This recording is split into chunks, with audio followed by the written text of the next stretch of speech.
John chapter 15 paints this beautiful picture of what it means to have fellowship and friendship with Jesus, which is fellowship and friendship of the Holy Spirit, Jesus' Spirit in us.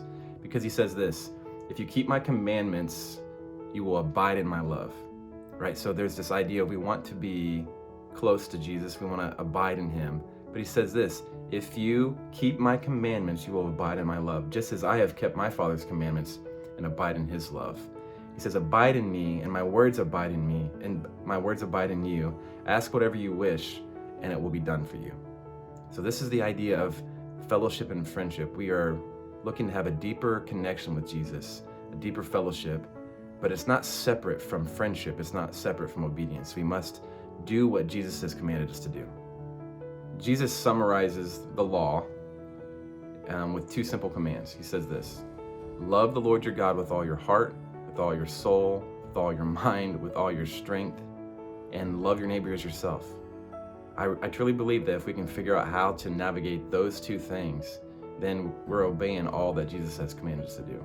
If we can love him with our whole being and love our neighbor as ourselves, then I think we got it. I think that we have figured out how to be obedient to Jesus.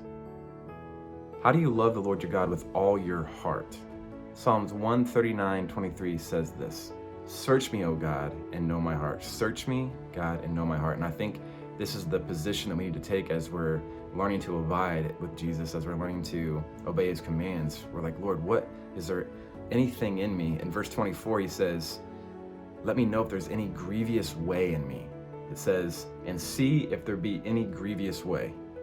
And so I think part of learning how to be obedient to Jesus is asking him to search our heart to see if there's anything in there that get in the way of us being closer to him.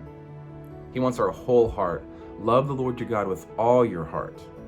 And so if you're having envy or jealousy or unforgiveness or bitterness or anger, lust, any of these things that are in your heart, then you're not loving the Lord your God with all your heart. There's things in there that are defiling your heart, and you're not able to love the Lord your God with all of your heart. Psalms 51:10-12, verse 10 says, create in me a clean heart. And I think that should be the cry of our heart as we're navigating how do we become closer to Jesus, how do we become friends, fellowship with Jesus. Jesus, our cry is create in me a clean heart.